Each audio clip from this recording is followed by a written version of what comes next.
12월 14일 9시 기도회 시작하도록 하겠습니다. 렘넌트와 CBDIP 창세기 37장 1절에서 11절까지 말씀을 보는데, 특히 9절에 보니까 요셉이 다시 꿈을 꾸고 그의 형들에게 말하여 이르되 내가 또 꿈을 꾼즉 해와 달과 열한 별이 내게 절하더이다 하니라 그랬습니다. 복음을 가졌다면 생각과 마음이 어떤 길에 서 있냐, 어떤 방향 속에 있느냐에 따라서 응답받을 수 있냐 아니냐가 판가름 나게 됩니다. 요셉의 형들이 특별히 나빴던 게 아닙니다. 그냥 그들은 살려고 했고 아버지께 사랑받고 인정받고 싶었습니다.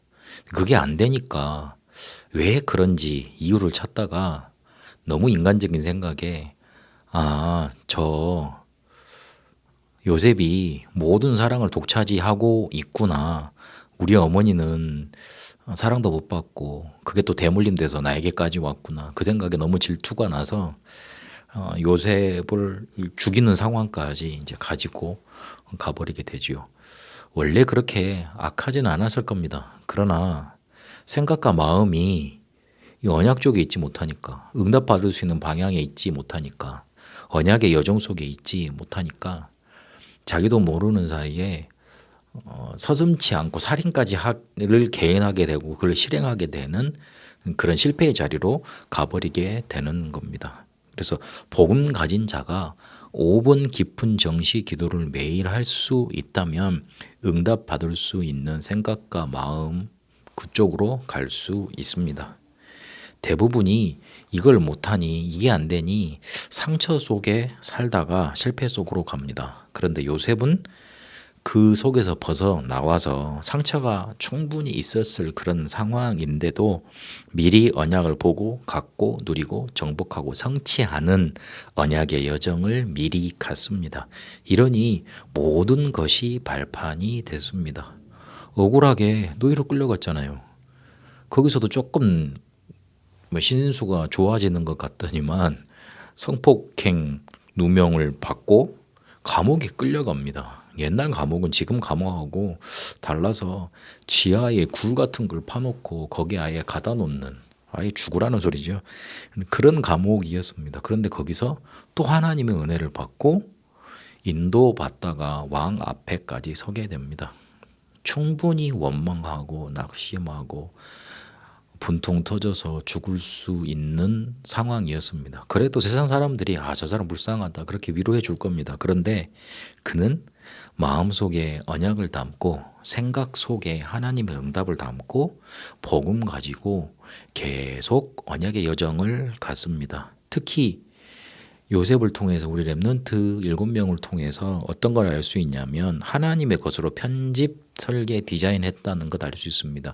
그거를 통해 계속 CBDIP를 누리며 언약의 여정을 가는 겁니다. 하나님의 것으로 편집되고 각인됐습니다. 그리고 그 중에 중요한 것을 찾아서 내 것으로 만드는 설계해서 뿌리 내렸습니다. 현장을 살릴 수 있는 체질로 디자인하는 그런 언약의 여정을 계속 갔습니다. 하나님의 것으로 그랬다는 겁니다. 마음에 간직해야 됩니다. 담아둬야 됩니다.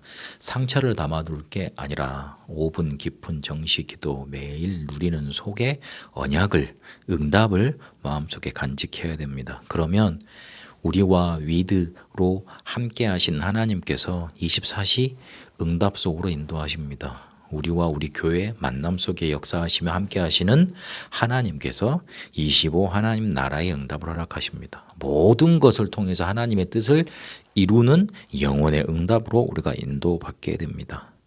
오늘 한 가지 기억해야 됩니다. 깊은 말씀과 기도, 호흡으로 이루어지는 묵상. 이걸 통해서 실제로 내 생각과 마음에 언약을 담는 겁니다. 무너져도 괜찮습니다. 하나님은 일으키십니다. 우리가 언약 안에 있다면 모든 것이 발판입니다.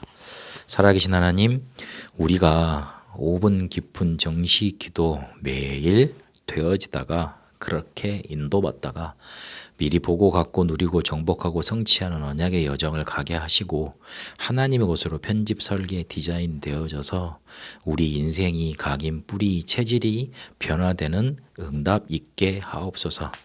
묵상의 비밀을 통해 우리의 인생 여정이 언약의 여정 되게 하옵소서. 살아계신 우리 주 예수 그리스도 이름으로 기도합니다. 아멘.